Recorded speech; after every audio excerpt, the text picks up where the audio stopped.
Hey gang, this is a bit of an impromptu live stream. I hadn't planned to do it right now. I was planning to wait a while and gather my thoughts, but I have had so many messages over since conference weekend. So today is the 4th of April 2024, and last weekend was General Conference. And some of you may have already heard. So if you were watching Nemo the Mormon's halftime conference show, then you may have already seen this news. But if you haven't, we're going to talk about it. So I want to bring you up to speed with what my journey has been like so far, so that if you're here for the first time, or if you have questions about what's happening, it might help you understand what has brought me to this point. I converted to the church as a 16-year-old. I had wanted to ever since I was 14, and a friend of mine who had church members in her family, the missionaries were around, and it felt to me like the right thing to do. My home life was really uncertain, and I found myself not long after being baptized in a position where my family asked me to choose between them and the church. I was going to have to move out of my home as a child. And of course I did, because when you issue that kind of ultimatum to a teenager, they don't generally respond very well to it. I ended up having to leave the church for a while, because when you have an unstable home life and your background is very, you don't have parental support. I'm crashing on the sofas of friends. I ended up feeling ashamed when I would go to church, and so I left for a while. After I married, I returned to church activity. The same guy who I had met as a 16-year-old when I'd just recently become homeless, he has been with me for this entire journey, and we are still together today. He's a good one. When I chose to return to church activity, it was with all of the hope of someone who is absolutely committed to it. Again, I had some life challenges, and I think I would have been about 23 with 2 children, and I felt like I wasn't able to make it work. I was disfellowshipped, and I was okay with that. It hurt, but I was okay with that. Then I had my 3rd child. My husband and I had separated for a little while, and things were very, very chaotic. My eldest son was having major nightmares about world instability, about the headlines we read in the newspapers. Is the world going to end? And all of the wars and things that are happening. And of course, this little 12-year-old who is very frightened about the big world is projecting worries that he has about his family staying together, which we have been struggling, onto making them more global. And I felt like he would benefit from things that I really believed to be true. Being able to give something to a higher power, being able to have faith and confidence in the future.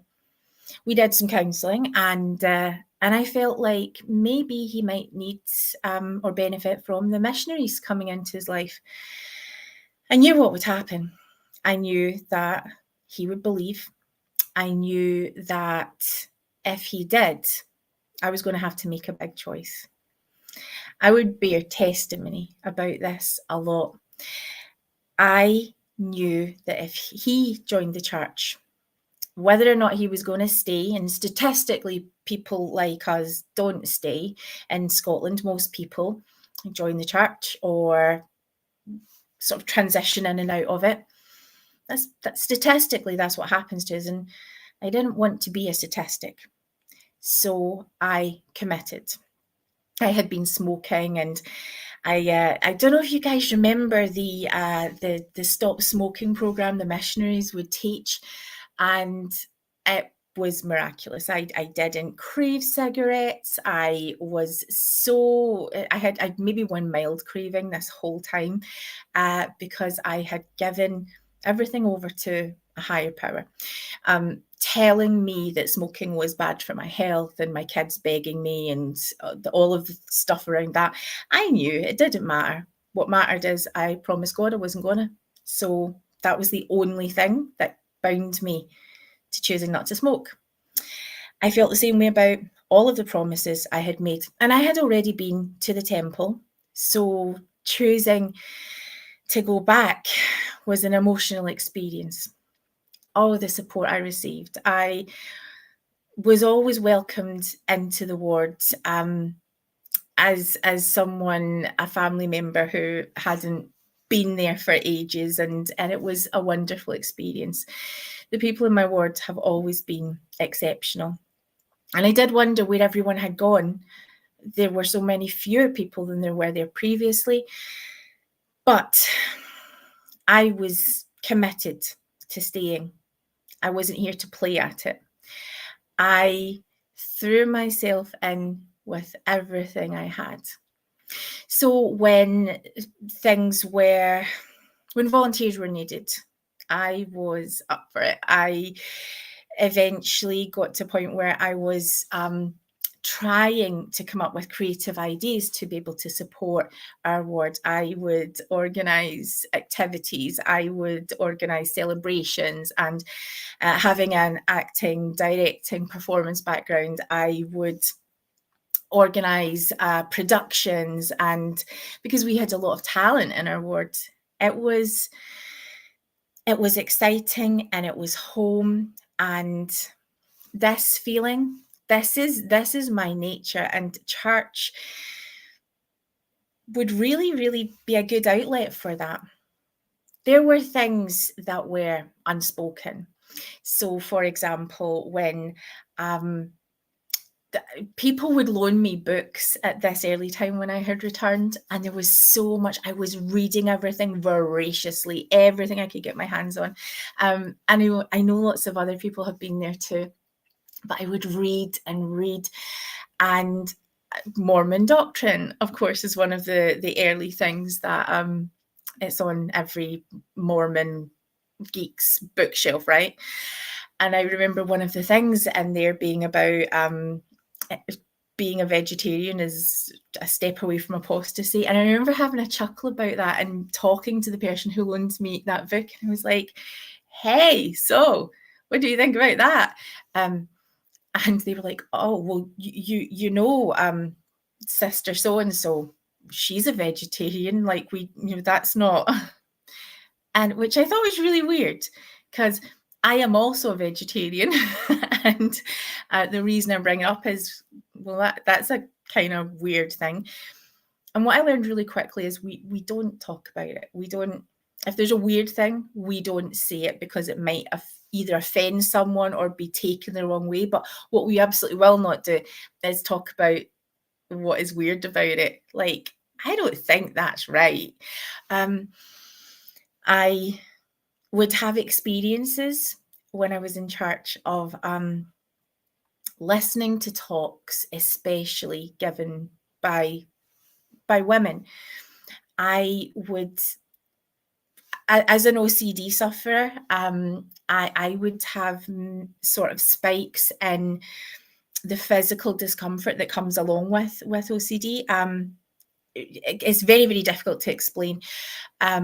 But when women were talking about womanhood and what it means to be a woman, I remember having the feeling of wanting to escape from my own skin. I could feel it in my body. What was being described to me was not anything that I related to, or maybe there were a few things, but it was some kind of wrong, otherworldly that's not me. You're talking about you. You're not talking about me. Relief Society would be so full of loveliness and charm, and we would all just reaffirm the same things. And eventually it got to the point where I really struggled with my role as a woman in the church. And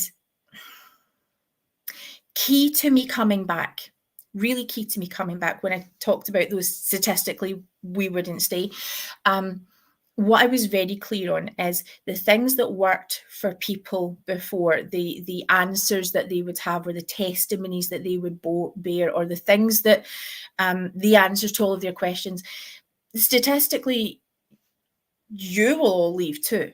So if those things weren't enough to keep all of these people previously as active members of the church, then they might not work for me. So what do I need to do to own my own decision, to support my own faith, to learn, to understand everything that I need to, so that this is my decision, so that I'm supported in it? I guess became a kind of baby apologist as I'm reading all of this stuff, and really involved in websites that were talking about the answers to gospel questions. And yes, of course, it threw up a hell of a lot more than I ever thought I had in the first place. I was part of a group of people who were answering questions online, and while I found it really, really helpful, I also sort of learned the patterns of what we can say to keep ourselves comfortable. And sometimes those answers that we would come up with were satisfying enough. I wanted to be very clear that I was putting the work in to be here, and those platitudes would not work for me. What being a woman, what was being presented to me, was not going to work for me. I learned very early on that if I was going to be here, I was going to fully be here as me. And yes, at times that meant speaking out and being the person that many of you have been, where we kind of raise our hands and sort of say, well, yeah, but also, because when I would do that, and I would share a feeling of dissent from the main point. So when we're talking about womanhood, and especially motherhood, and how wonderful and exceptional and self-sacrificing we all have to be, if I would share, actually, this is really hard, and a lot of times it really sucks, I would see other women nodding, and they would need to hear it, which is what kept me going, because then they would share their vulnerability. And every time I was at church, it felt like a bit of a battle to help us all become real, and not just hide behind all the answers that you're going to give, because they've all been there. This is their millionth time of answering the same questions. And aren't you bored of that? Don't you want something, that's going to actually make you think and challenge? It turns out many people don't, which is fine. Many people were showing up to, I guess, climb the rammy-umptum and say the same old thing, and testimonies sound the same, but so many more needed that realness. And that's what I wanted to bring. The other major part of what brought me here is my son, my Ronan. Now, Ronan, as many of you know, has complex special needs. He has a type of brain injury acquired before birth, and he also has autism, and he also has a learning difficulty. And church structure was really good for him in the primary stage. Children who have good structure, who know what to expect, who are given guidelines on what we do and when it's appropriate to do it, that can be really helpful. For lots of kids, it sucks, but in our case, this was wonderful. And when Ronan was due to move into the youth program, all of that structure was really gone. I remember whenever Ronan turned 12 and he was going into the young men's program, that Sunday after his 12th birthday, And he'd had his little sort of interviews. I mean, Ronan would just say sort of yes to everything. He was a very, very compliant boy until he got so ill that he couldn't comply anymore. He just couldn't do it anymore. But the Sunday after he was 12, when all the young men stood up to go and pass sacrament, he tried to get out of his seat to go and join them. And it broke my heart. I, as his mother, as the person who just knows every part of him, I had missed the fact that he had a hope and an expectation. The same one that many of our young women have too, that we have to explain. It didn't occur to me because Ronan doesn't require baptism, because no one had spoken to Ronan about how he was going to have this really responsible job. He just assumed, like all of the other boys. And that was the kind of defining moment. I fought for Ronan to be able to participate. I fought for Ronan to be able to have a job. And I kept being told that, well, there isn't one. This is a priesthood ordinance. There isn't any, things have to be a very, very specific type of way. And he can't even, be a steward outside. None of those things will work for him.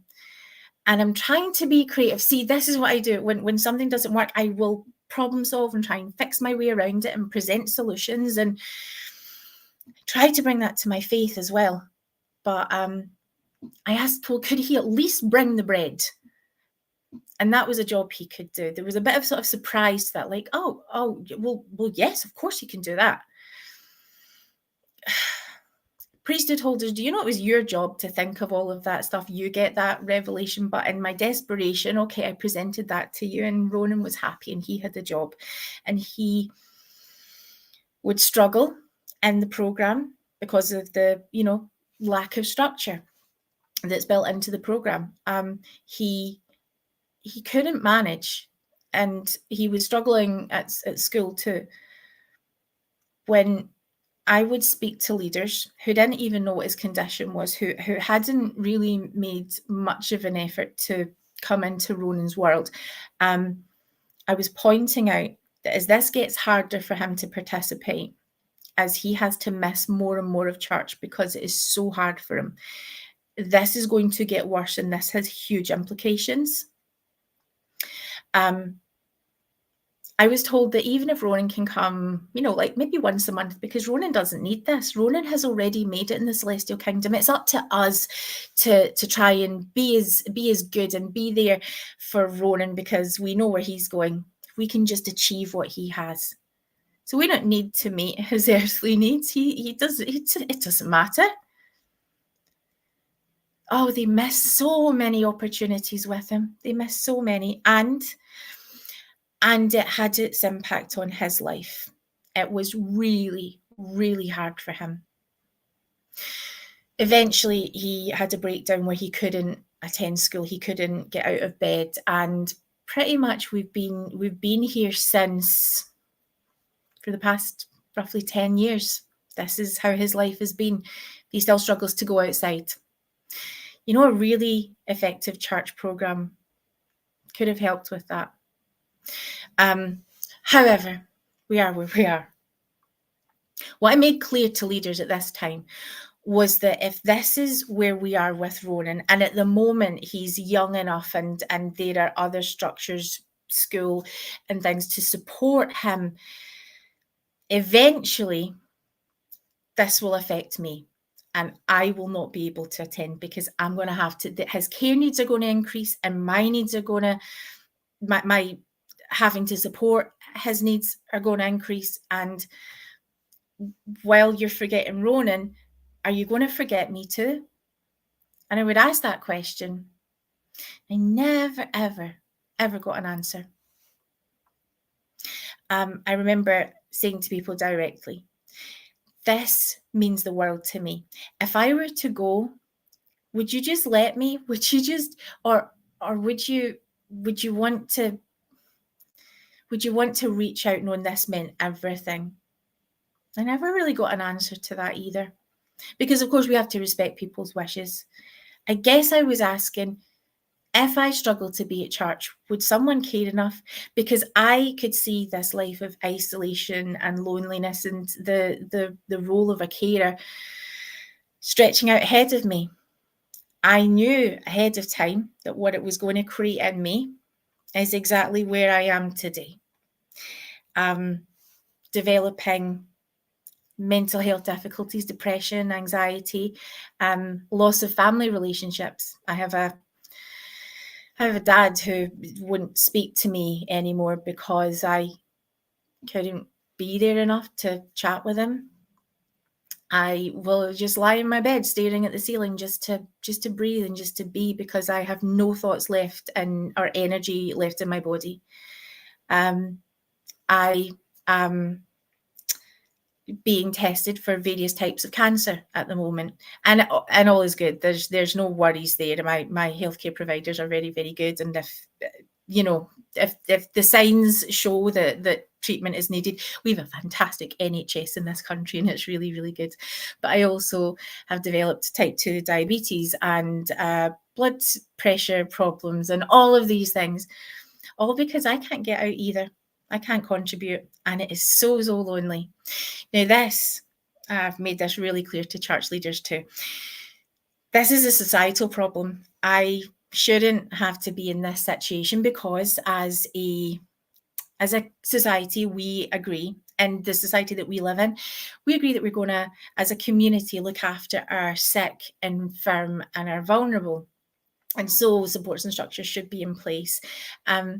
And I've been a member of the church long enough to know that all of those videos we would see where there's these inspirational stories about people who have special needs, it always involves the other people who are supporting them. It doesn't ever involve people saying that you've already made it, you don't really need our help. As I became less and less physically able to be at church, and I missed it, I really missed it. We all know church would drive us crazy a lot of the times, and I missed being able to contribute.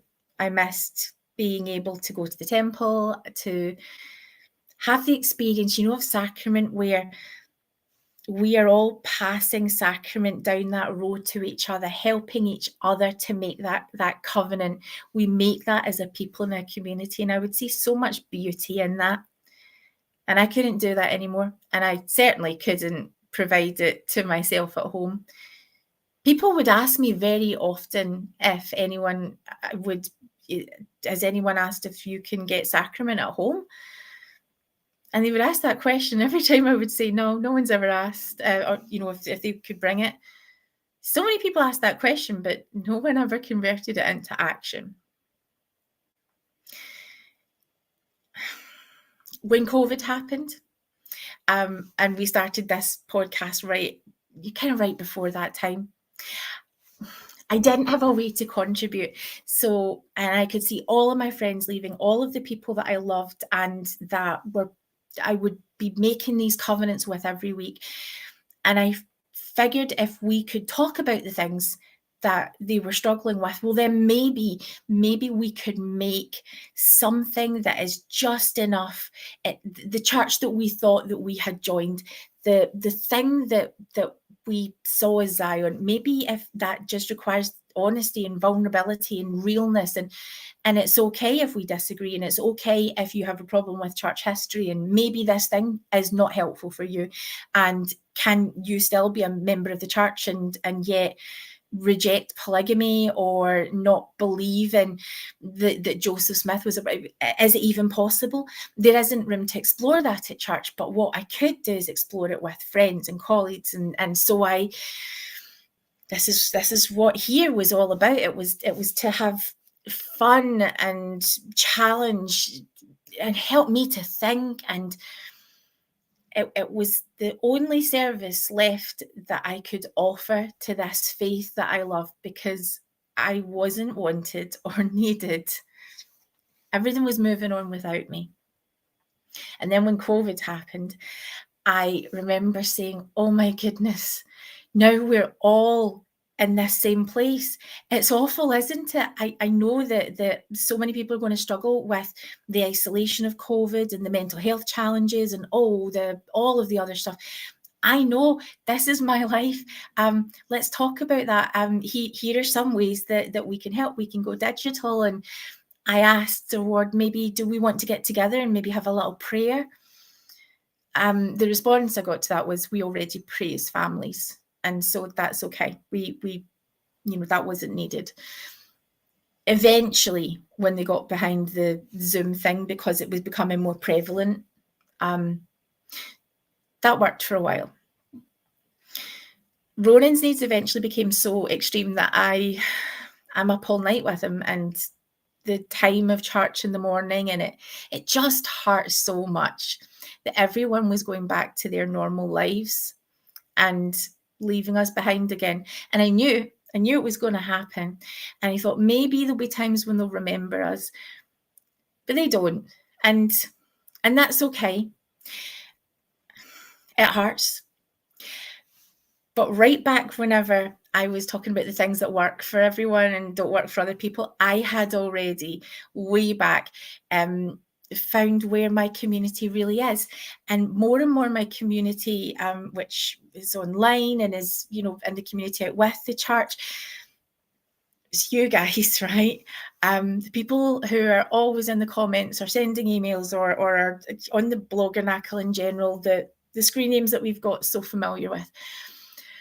Oh, I held on to that because you guys, we were all in that same place.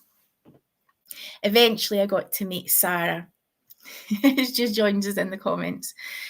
Thanks to the likes of Sunstone, the rest of the Brit Vengers podcasters, and we would talk all the time. It was a real answer to the isolation and loneliness and feeling of uselessness and not being part of a church community. We found other ways to make it work, and it's been a lifesaver in many ways for me.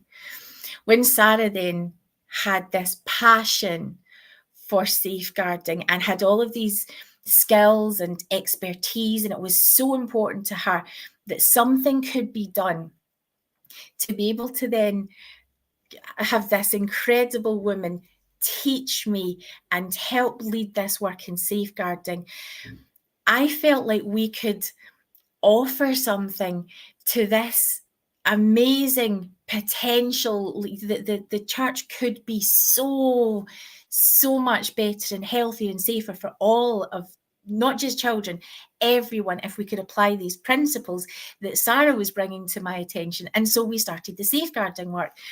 Now, we had already, as someone who's sassy enough to start a podcast and think it's, some people might have a problem with it, but this is all I have. This is my contribution. Taking those same lessons, we applied that to safeguarding. Look, some people are going to have a problem with it. And most people are like, unless the prophet says, then we'll do it. But until then, it's not our job. Well, that's never been my approach. It's not Sarah's approach. It's not the rest of the Brit Vengers approach. And it's not your guys' approach too, right? We're allowed to think, we're allowed to act, and all of this experience. So we started safeguarding, and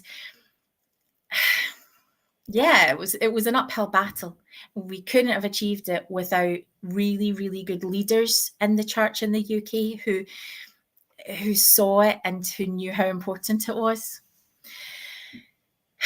And we mentioned this before, they're losing heart. They think it sucks. There are people who don't necessarily really want to do it or to understand why they're doing it. We have all of this, knowledge, and if you would just take some advice from professionals, all of this stuff wouldn't happen, or it would be mitigated.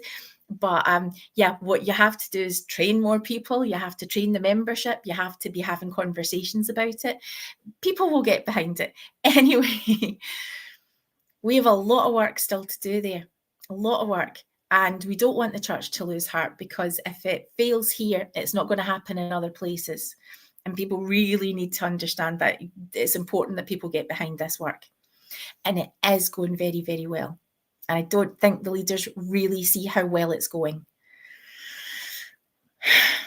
So I feel like for the past couple of years, I'm in as good a place as I can be. Conference will, well, it always hurts, right? There's always a few good things in there, enough things that we can hold on to. But there is pain. I also, round about this time, get the gift of being able to welcome into our family our fourth kid, who's a teenager who has come into our care and gets to be our forever child. Their pronouns are they and them, and they have taught me so much about what it means to be transgender, what the transgender experience is. They're a kid who is smart, is so smart. And all of my kids have taught me so much about integrity. It taught me how to think in different ways. This kid coming into a family with a background in Mormonism, we sat down, and for those who don't know, my husband's a non-member. The rest of my kids don't attend. And when I'm not physically there, we're still living it. This is still our experience. When they came into our family, I sat down with them with the For the Strength of Youth book. And we went through that together, telling them all of the things that we don't do or accept in our family. I don't believe that dating standards should look like this. We're a sex positive family. I don't believe that we should think about our bodies in these ways. And so here are the standards, and you're going to be exposed to those standards, and you're going to hear a lot about them. But I claim the freedom to talk about what I don't think is healthy, and you are entitled to have the freedom to think about what you don't think is healthy. So if there is something that's being presented to you, if we get to church on a Sunday and it doesn't meet with your standards of integrity or right and wrong, then you're allowed to reject that. I learned that as I spoke that. Landon wanted to be baptized, and over this past while has met with many missionaries as they've come into the area. They'll meet with Landon once. There will be a fantastic experience, and then we won't hear from them again. And I used to wonder why that is until the pattern became so great. I managed to get a hold of my bishop and ask him what's going on there. Is there a problem with teaching Landon? Is there some kind of...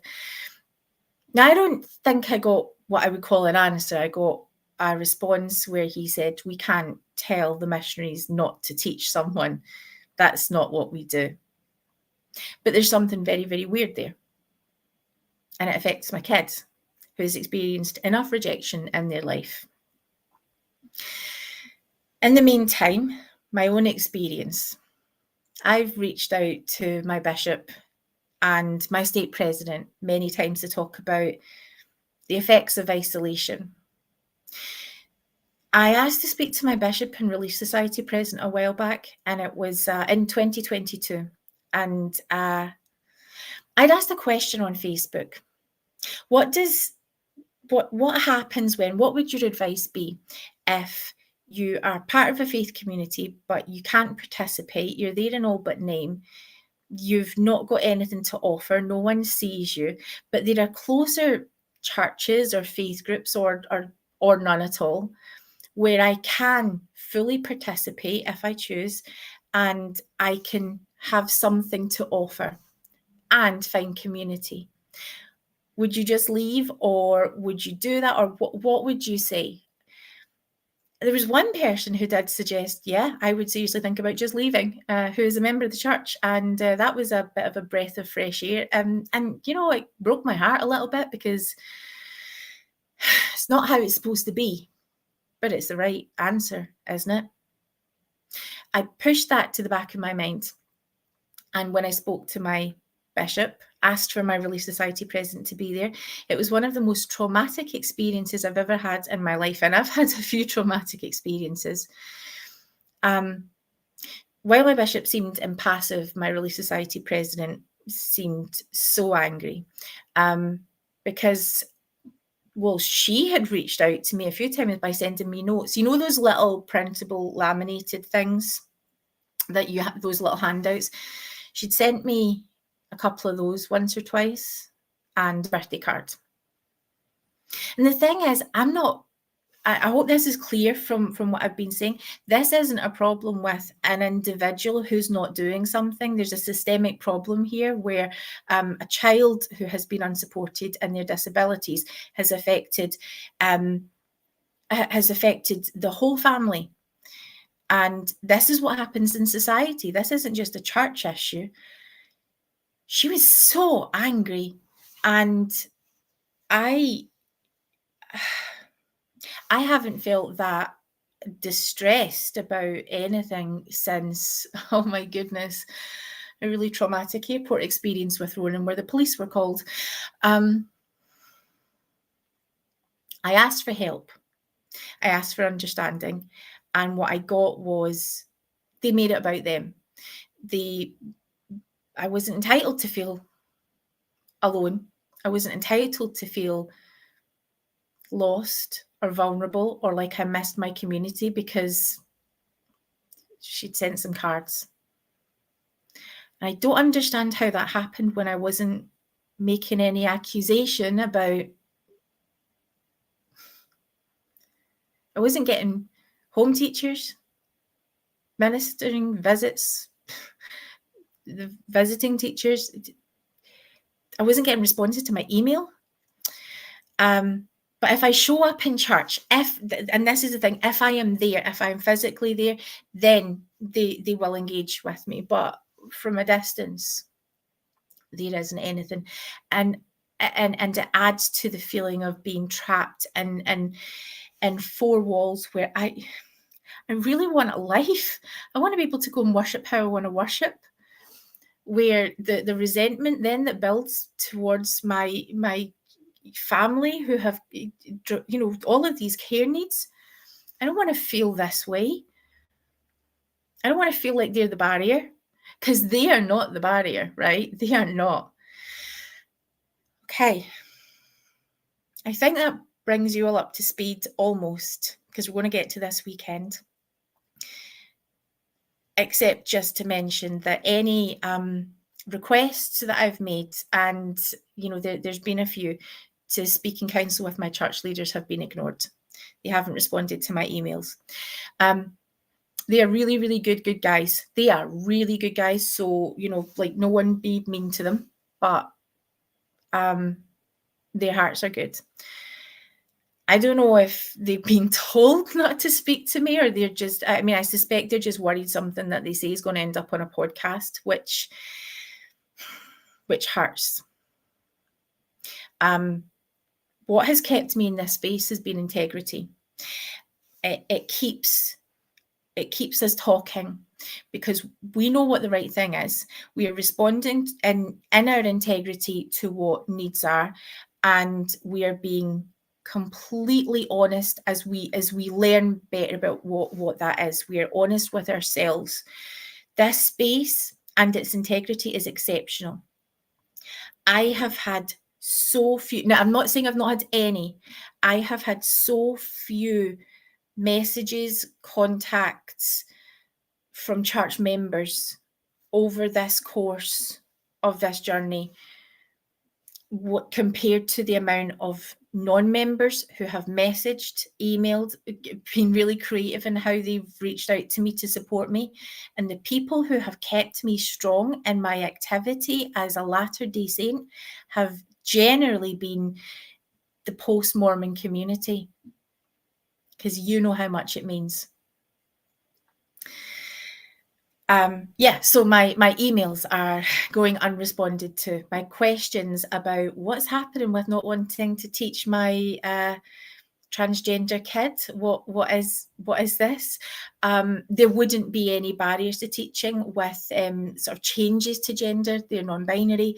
There shouldn't be any barriers there, but clearly there's something. I was told they were going to look into it, and yeah, they don't want to talk to me. We've copied our bishops and stake presidents into Well, we were copying them in at one point to every safeguarding sort of communication we had with the church until we realised there's no point because they don't care. They've declined every opportunity to sit in meetings we've had with lawyers or sort of presentations that we've been doing. They clearly want to stay far away from it, which sucks. But I guess if you feel like you're in a difficult position as a bishop and the church will tell you what you need to know, then, that's okay. It sucks, but there we are. But meanwhile, in all of this stuff is me, who's alone, spiritually, very, very isolated, but for this community. Now, this is the experience of transgender people. This is the experience of other carers. This is the experience of so many of you. My friend Jacob in the comment, you people who are here, you've experienced this. You know this. This is not one person. So conference. I've made the choice to be here and engage with this community. I've made the choice because I truly believe things can be better and that I have service that I can offer. And it might be hard and it might be tough and I've got a lot to learn and I'm by no means perfect, but I can serve God in this way. I can serve the Church of Jesus Christ of Latter-day Saints in this way. And that's something that I keep in mind.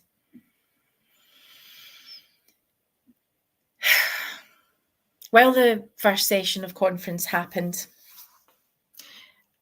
I want you all to really understand this, especially if you're a church member who's listening to this. I want you to really, really know the context that I know that so many talks and harmful policies and procedures and things have happened that are unconscionable, that are so, so bad.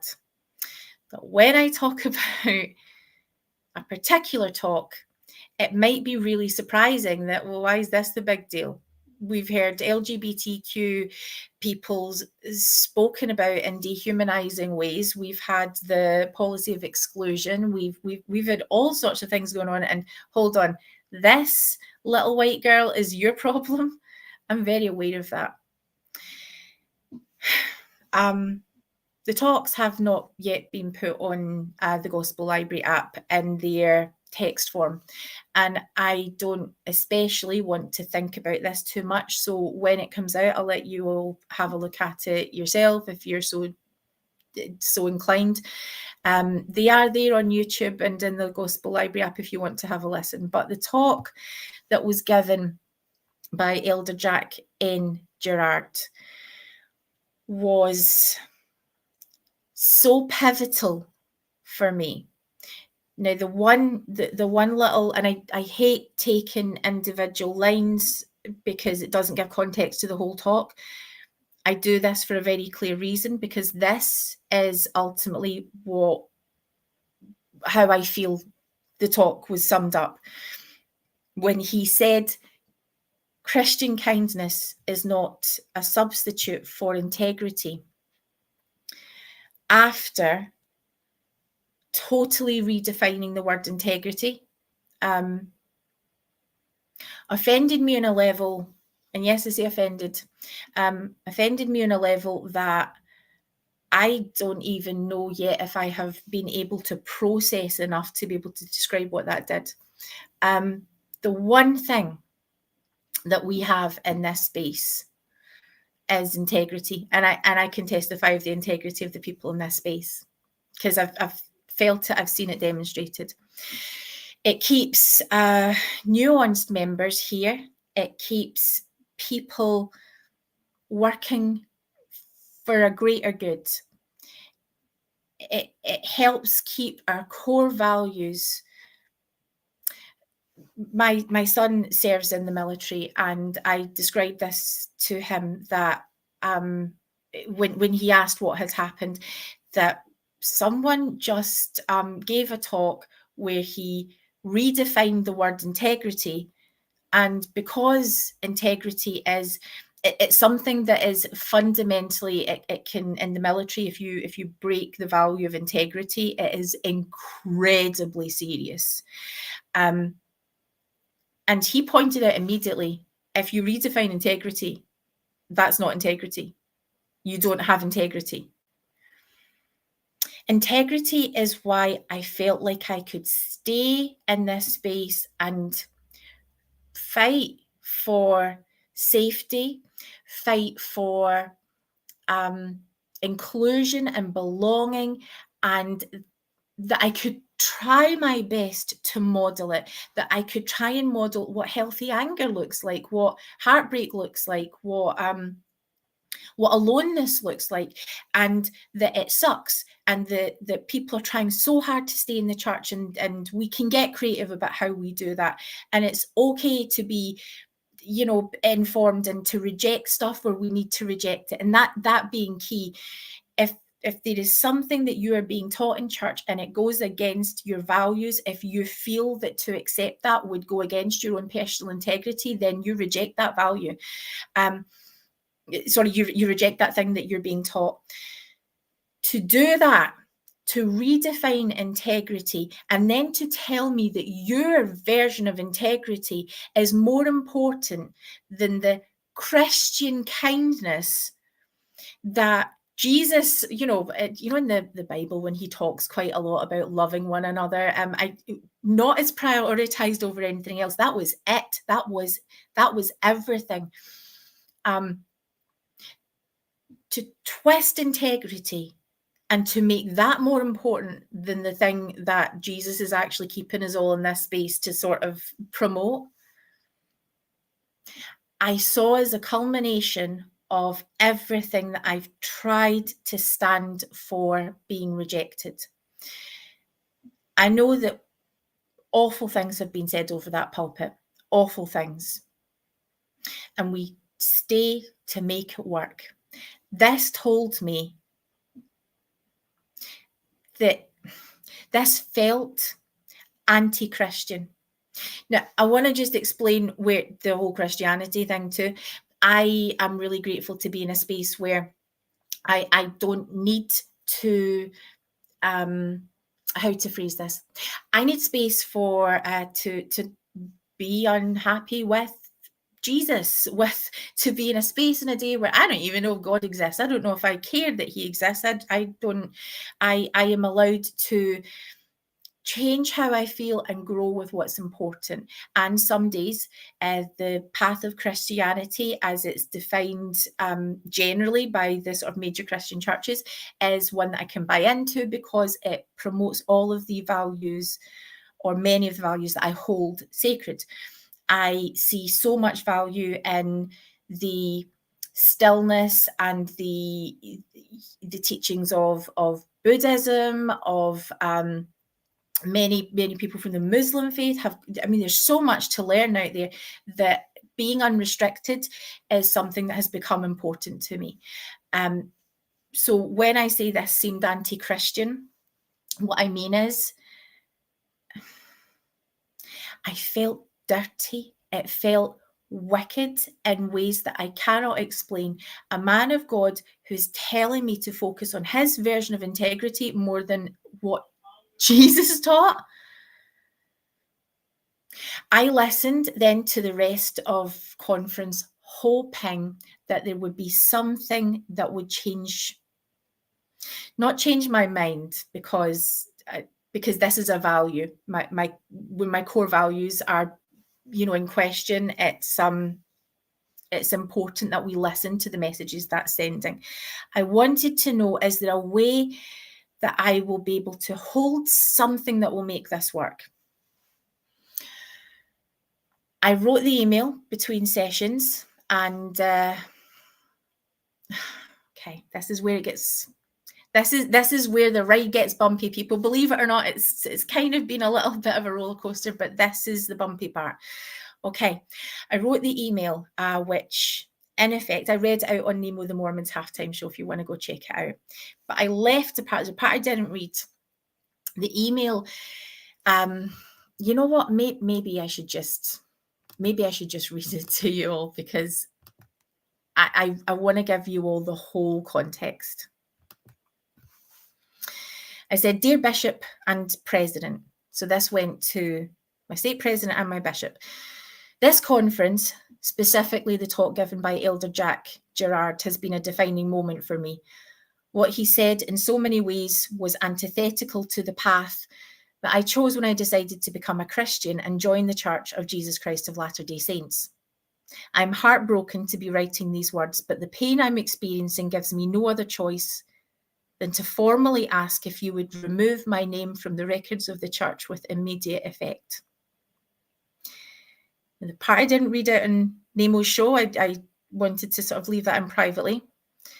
If you have any counsel you'd like to offer, then I would absolutely be open to that and would be willing to postpone my decision. Just to clarify, my decision when I hit the send button has been made. This is an opportunity for them to speak to me.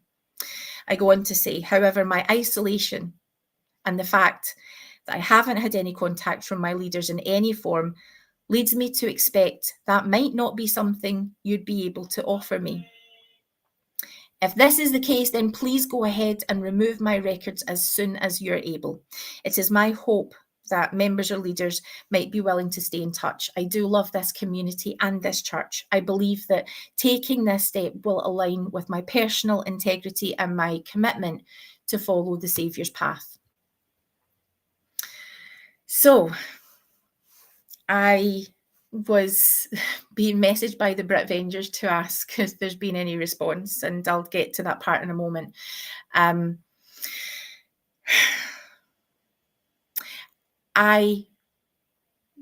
This was one Saturday. I listened to the rest of conference in the hope that maybe there would be something that would help me hold on. Now, I also knew that in Nemo's conference predictions, I had suggested there might be a Scotland Temple. We've got a lot of reason to have thought that might happen. And I remember thinking, if they announce it today, will I regret this? Because they might well announce it today. And if they don't announce it today, they'll announce it at some point. It's a thing that is going to happen. I gave all of the talks my best shot. I tried to be so positive about them. Elder Kieran, everyone's talking about Elder Kieran's talk, right? This is in the summary, he says, God is in relentless pursuit of you. The purpose of this earth is to give an opportunity to learn, grow, make mistakes, repent, and return home. Jesus Christ's atoning sacrifice removes every roadblock that would separate people from their eternal home. But it seems like the church doesn't want to remove those roadblocks for me and other people like me. Nemo's roadblocks are still there. Sarah has to leave part of her behind at the chapel doors. They all left. And I don't know how we can say that through the Church of Jesus Christ of Latter-day Saints that I feel that God is in relentless pursuit of me. Because the only way I've been able to feel God's love is here with you all. So Elder Kieran's talk broke my heart, because while it is absolutely something that people have been celebrating for all the right reasons, the lived experience of so many of us is that no, that isn't reality. That may be God's, but that is not the church. So right before the end of Nemo's show, I hit the send button. And I made the commitment to follow my integrity. The messages that I have received in support from this community have been so needed. And I am so conscious that while many of you who are here and who are listening, and many of you who just, through the history of the church, have had their narratives changed and twisted about why you made this decision, or why you were excluded, or why you're not here. So many of you had to do this alone, and I have not had to. And I think that's why, as much as I feel it in my heart. I should feel it in my heart. That's why I am very, very okay. I'm very okay. Thrive is happening this weekend, and all of my gang are coming up to Scotland at the perfect time, just when I could really be doing with some friendly faces and some community. And I don't even have to wait for that, because so much is the love that I have received and the support that I have received is exceptional. Before I tell you what response I've had from my church leaders, and it's important that I do tell you because it's the major part of the story here, it's actually, I think, what's going to underline what I'm saying. You know what? Let's jump to that right now. Actually, we've held on too long. I hadn't had any response for the whole of conference weekend. On Monday, now keep in mind I've had response from all over the internet. I did get a message from someone in a Mormon group, a nuanced Mormon group, within hours of Nemo's show, because someone had been in touch to say that Jane has made this announcement. She no longer wants to be a member of the church. And while I was messaged by one of the moderators with love and support, I was reminded that the rules of the group are that I have to be confidential and not share anything that I see in the group or read in the group on a podcast, which I've never done, which I've committed never to do. And that shocked the hell out of me. I'll be honest. Now, just to stress, these are wonderful, darling people that I feel they're very important to me. I resigned my membership, and within hours I get a member who's messaging me because something's changed, and that might affect my integrity. And it was wounding to have to be reminded for the only reason that I've said I've resigned my membership. So before even my bishop could have a look at that, before it has been actioned, while I still am a member, to be reminded by anyone about how I conduct myself and what my moral behavior should be, I'll be honest, that was devastating. Okay, so on Monday, my bishop had still not responded. Apparently, he is away. So my stake president, and I copied in the secretary, my stake president messaged, and he, while didn't directly decline to meet with me, the effect of the email is the same, that he's sad about it, he's concerned, he he's a very, very kind guy, but surely my bishop will surely be in touch to see if I still want to meet and have a discussion about it. So he doesn't want to take this opportunity to speak with me.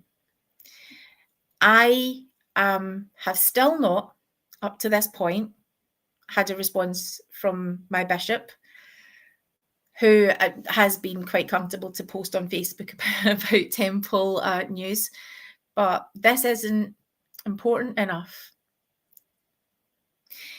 One of our church leaders talked about relentless pursuit. And that's not what this is, right?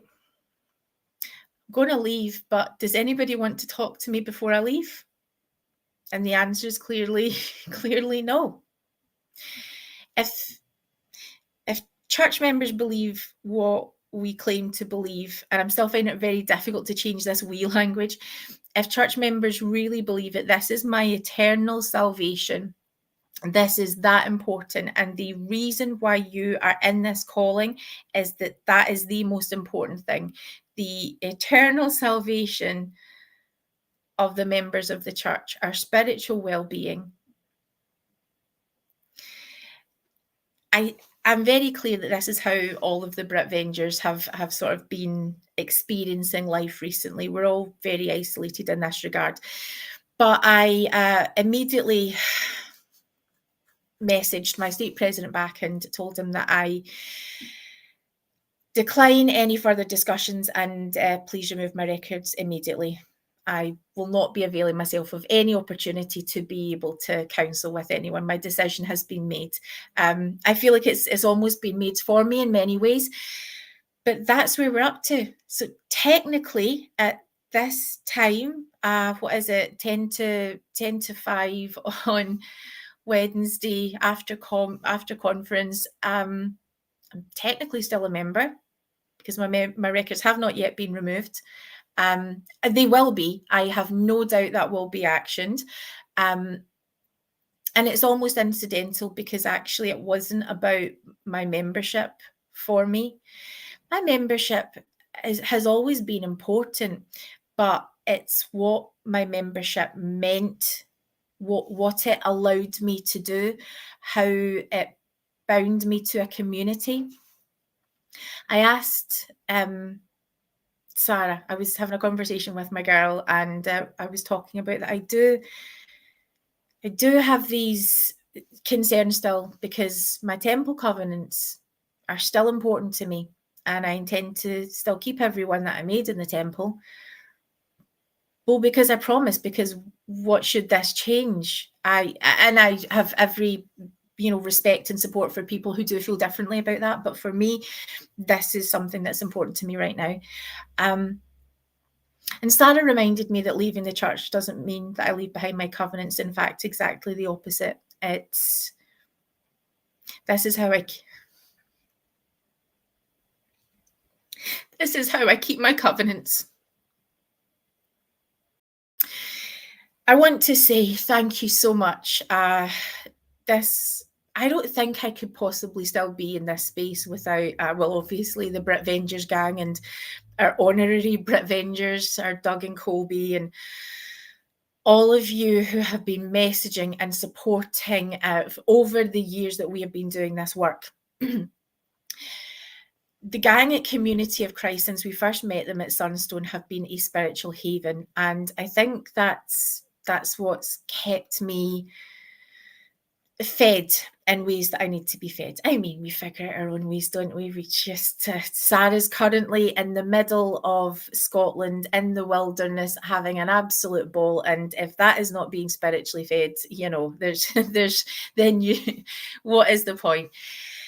We find our own ways, but the people in Community of Christ have been absolutely incredible. And I had already made a decision that affiliating more formally with them was something that I planned to do in the future.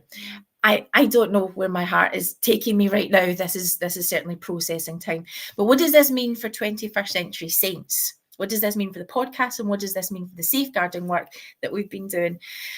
Well, I hope it's made very clear to you all that I am still the me who started a podcast, that nothing has changed within my heart, that nothing has changed about my values, that I still see the need for important discussion that maybe will now become a bit more broad.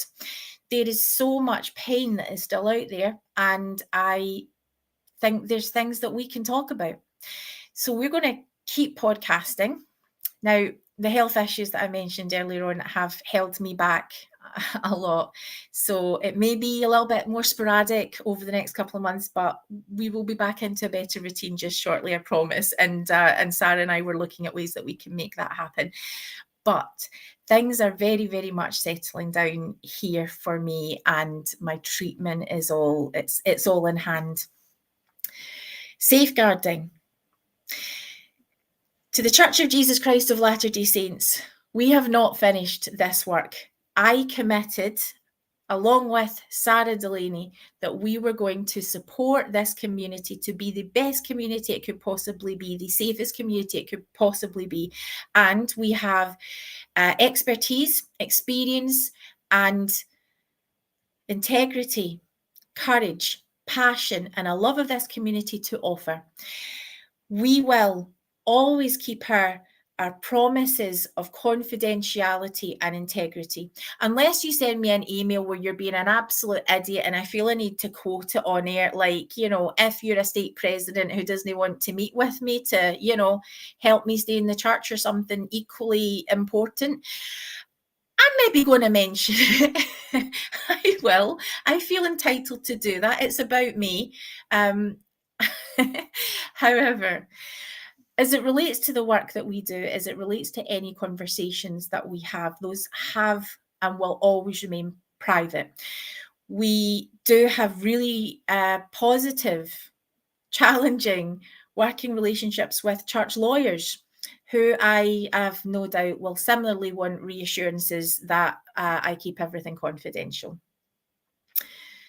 Yeah, we will. We will keep everything confidential. As it relates to the safety of members of this church. People that we have spoken with, if any of them want to speak publicly, and some are considering that, we will absolutely stand by you, support you, and anything that we can do to provide any evidence or testimony that we have, we reaffirm our ability to do that. If you need to be put in touch with legal representation, we have been doing that and we commit to continue to do that. Legal representation who are not members of the church, by the way. This is independent legal representation that we're referring to. We will always commit to referring people to supportive, appropriate services which may support you in your journey. The aims of those things that we signpost to are not always the same aims as the Church of Jesus Christ of Latter-day Saints has, which is why we try, where possible, to act in accordance to the victim's needs. As it applies to working with the Church of Jesus Christ of Latter-day Saints and lawyers who act in that capacity, or any leadership who are talking with us about safeguarding, as you figure this out, we will absolutely always keep those conversations confidential. Always.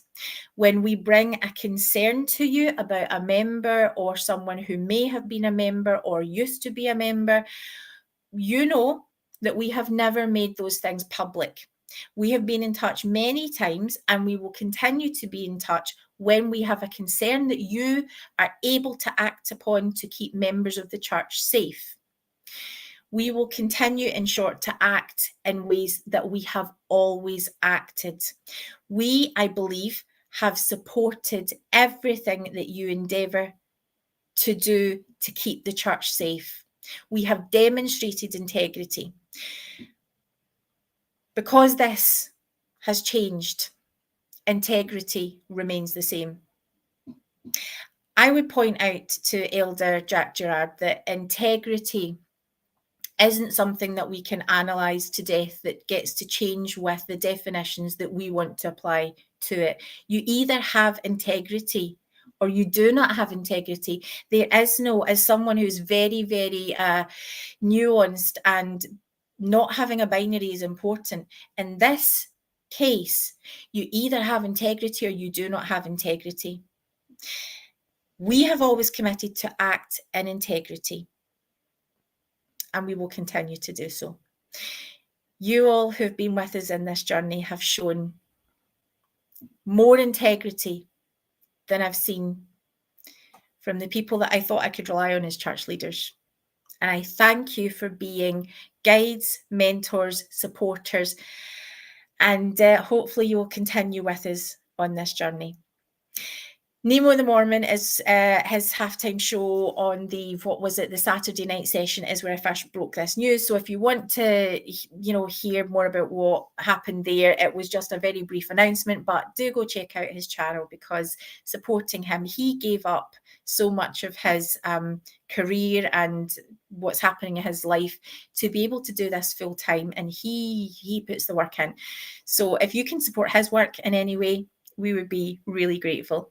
Now, I know it's short notice for those of you who haven't bought a ticket, but if you want to come to Thrive here in Glasgow this weekend, then I would be absolutely honoured. We would love to be able to support you. We're going to do some incredible things over this weekend. Post-conference, We all need it. So if you are able to make any last minute plans, or if you're thinking if it's possible, pop over, because we will make you extremely welcome. And with that, thank you so much for being with us on this journey. I truly appreciate you, and we will see you super soon. I bless all of your journeys.